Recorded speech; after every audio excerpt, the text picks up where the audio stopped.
안녕하세요. 특보심 가득한 특수교사 마이송입니다. 지금 제가 목소리가 환절기라 엄청 허스키하게 변했습니다. 듣기에 조금 거북하실 수 있어요. 이해 바랍니다. 아침에 오늘도 아침에 일찍 출근해서 이제 준비를 다 하고 다행히도 학생들이 등교하기 전에 아주 시간이 짧게 남았습니다. 제가 착한 아이 컴플렉스가 있습니다.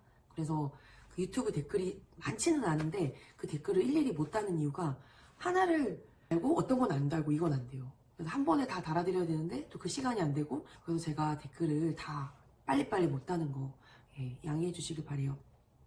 오늘은 계속 양해해달라고만 하네요. 그 댓글 중에서 종종 물어보시는 질문이 우리 아이가 한글을 뗄 때 통글자로 떼야 되는지 낱글자로 해야 되는지 이것에 대해서 질문하시는 보호자들께서 몇 분이 계셨는데, 사실 제 말이 정답은 아니에요. 그냥 저희 참고사항으로 들어주시는데, 일단은 통글자냐 낱글자냐 딱 정확한 정답은 없습니다.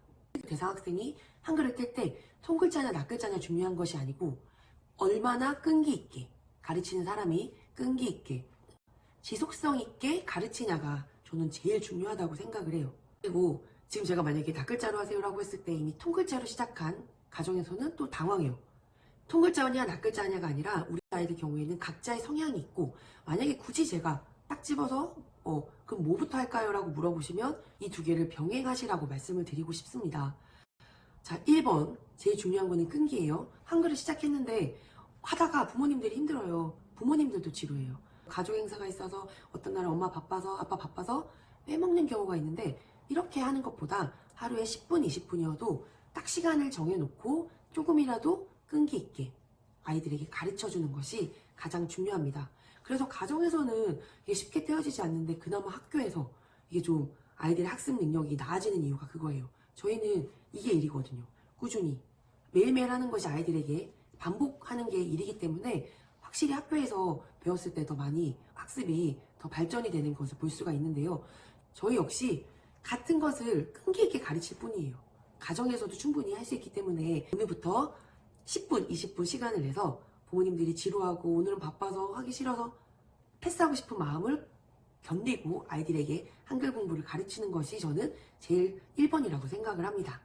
자, 2번은 아이들의 흥미를 유지를 지속을 시키는 거예요. 부모님들이 마음이 급해서 빨리 한글을 써 하다 보면 오히려 역효과로 어떤 친구들의 경우에는 책만 봐도 소리 지르고 기겁하는 친구들이 있어요. 이미 아이들이 초반에 가정에서 너무 강제적으로 학습을 하다 보니까 자체 질려버린 거예요. 정말 하고 싶죠. 강제로 부모님들이 강제로 아이들에게 어떻게든 머리에다가 주입을 하고 싶지만 이 마음을 우선 장기적으로 보셔야 돼요. 찬찬히. 예를 들면 그거예요. 한글 공부를 무조건 오늘 써, 기억력 써, 가나다라 써, 이게 아니라 블록에 있으면 기억력 맞추기, 낚시놀이, 종이에다가 기억력 써가지고 아야어여 써가지고 낚시를 하면서 하는 것. 그런데도 또 여기서 부모님들이 또 욕심이 나서 강제로 또 해야 돼요. 자, 해봐, 잡아봐, 이렇게 하는 거야. 이게 아니라 부모님들이 하시면 돼요. 잡았는데 안 해, 야네, 어네.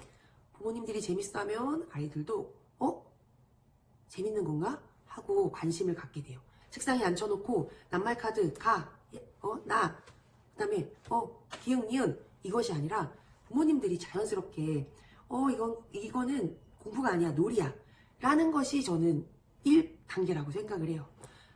힘들어요. 이거 진짜 힘들어요. 근데 이게 저희는 일이잖아요. 근데 부모님들은 집에 와서 모든 걸 하고 또 이렇게 하려면 힘든데 욕심 부리지 마시고 하루에 10분 20분 부모님들이 해보세요. 오늘 나 낚시놀이 해야지. 연극처럼 재밌다 하다 보면 아이가 관심을 갖습니다. 자, 그리고 이제 세 번째, 그렇게 관심이 갖기 시작하면 그렇죠, 본격적으로 한글 공부에 들어가야 되는데, 제일 궁금하신 것 통글자냐 낱글자냐, 이걸 두 개 섞으셔야 됩니다. 섞어가면서 아이가 어떤 것에 더 빠르게 익히는지를 보셔야 돼요. 근데 만약에 저 같은 경우는 이렇게 해요. 중증 장애 학생들의 경우에는 정말 그 한글 공부를 하기가 쉽지 않거든요. 그래서 저는 처음에는 아야 어요 오요 우유 의이, 그 중에서도 아, 어, 오, 우, 이 카드만 아이들하고 같이 그걸로 게임을 해요. 낚시도 잡아보고 글씨 모래도 써보고. 근데 이게 금방 넘어가는 아이들도 있는데 1년 동안 이해를 못하는 아이들도 있어요. 이 자체가 한글이라는 걸 이해를 할 때까지 꾸준히 가르치는 것이 중요합니다. 정말 어떤 친구들은 1년 반 걸리는 경우도 있어요. 근데 어느 순간에 선생님이 계속 이걸 해. 이게 뭐지? 아, 이게 한글이구나. 이런 순간이 되면 이 6가지를 외워요. 그러고 나면 이제 아야, 어여, 오요, 우이 그 전체를 또 그거 가지고 또 활동을 합니다. 학생이 이것이 이제 글자구나.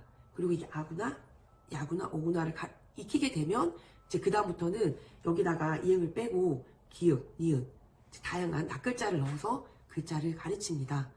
이 순서가 저는 제가 왜 이 순서를 어떻게 하세요라고 말을 안 하는 이유는 어떤 친구들은 이걸 패스하고 하는 경우도 있고 어떤 친구들은 이렇게 했는데도 이해를 못해서 계속 이제 앞에다가 자음 넣어보고 이 자음을 또 통으로 글자로 해보고 다양한 조합으로도 만들어야 되는 경우도 있어요. 제가 정답이 없기 때문에 그걸 딱 말씀드리지 않는 거예요. 제가 말했을 경우에 이게 딱 고착화가 돼서 보호자들께서 아 이렇게 해야 되는구나 라고 해버리면 안 되거든요.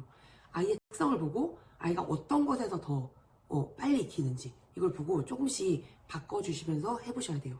중요한 건 그거예요. 중요한 건 끈기 있게 통글자든 낱글자든 이 아이에게 하루에 매일매일 끈기 있게 보여주고 정말 눈을 계속 볼 수 있게 하는 것. 그리고 두 번째는 흥미 있게 읽어봐 이거는 아이에게 강요해요. 부모님이 뭐 진짜 가다가 간판 보고 아니면 우연하게 뭐 야채에서 아자 모양이 있어 이거 안 해? 혼잣말을 하더라도 좀 큰 소리로 혼잣말 아이가 들을 수 있게 그렇게 아이에게 자꾸 글자라는 것을 인식시켜 줘야 합니다.